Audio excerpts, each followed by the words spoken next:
Let's imagine a crossroads somewhere outside the known universe, a place where rules bend, time flows sideways, and two figures step into the cosmic dust. On one side, Superman, the last son of Krypton, alien protector, symbol of hope. On the other, Lucifer Morningstar, the fallen star himself. Not simply a devil, more like the architect of rebellion and the ultimate cosmic trickster. The premise is a classic one. Divine versus alien. Wings versus cape. But what does that actually mean? After all, these are more than heroes or villains. They're metaphors made flesh. Superman, often called a god among men, is in this scenario standing quite literally across from someone who could claim to have invented the very idea of being a god. Let's lay out the resume of each. Superman's story starts on Krypton, a planet orbiting a red sun. Disaster looms, so his parents send him off in a spaceship to Earth. Under our yellow sun, Clark Kent discovers he can leap tall buildings, freeze rivers with his breath, shoot heat from his eyes, and outrun a bullet. Or in some versions, time itself. His power is quite frankly absurd. Invulnerability, super strength, flight, and healing, that's not a bad hand to be dealt. But there's an important catch.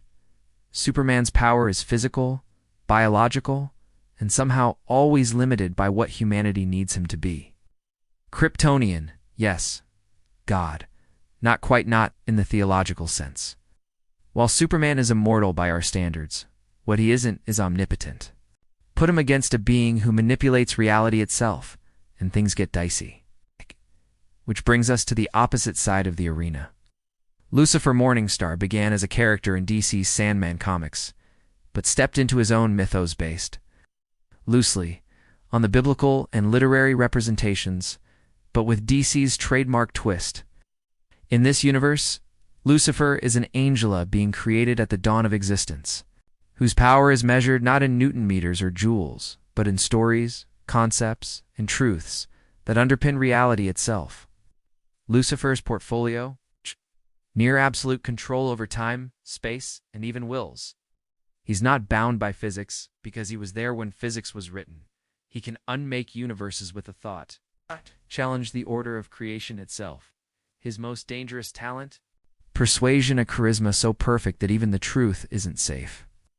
So if this cosmic matchup actually happened, would Superman stand a chance? First, it's worth asking, whose rules apply? In a reality run by comic book tropes, Superman always finds a way. Virtue is rewarded. Sacrifice matters. Kryptonite, magic, and a red sun, these are his boundaries. But Lucifer, by his own admission, lives outside the rules. Doesn't play the game. He writes new ones. Superman might try to reason with Lucifer. He'd talk about hope, the power of human goodness, about always striving for what's right. And in some universes, maybe that would matter. But Lucifer already, the most eloquent arguer in existence, might take a moment to admire Superman's resolve, perhaps even envy it. But then, with a snap of his celestial fingers, he could rearrange the landscape of reality itself, making Clark Kent a distant memory. Of course, these stories aren't just about strength. They're about ideals. Superman represents the best of us, our yearning to soar above our flaws, to protect others, to never give up hope. Lucifer, at least in the traditions and modern interpretations, is the question that follows.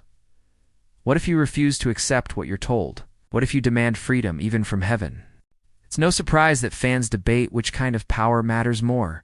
Superman may have the strength to move planets, but Lucifer has the will to move the narrative. Superman try to physically overpower Lucifer? Likely? Would it work? It's almost certainly not. Even if Superman found a way to land a punch, it would be like throwing a stone at a concept. Perhaps the real battle would unfold through dialogue, philosophy, wit, and vision. Superman insists on responsibility. Lucifer insists on choice. In the end, Lucifer might let Superman win, if only to see what a hero does with what comes next. And maybe that's the true heart of this showdown. It's not divine versus alien. It's the struggle between hope and freedom, between following the rules and breaking them. Each force is necessary, even beautiful, in its own way. So who wins? Maybe it's the audience. After all, Some questions are more interesting when they re-left open, when even gods and aliens are just players on a stage, acting out the stories we need most.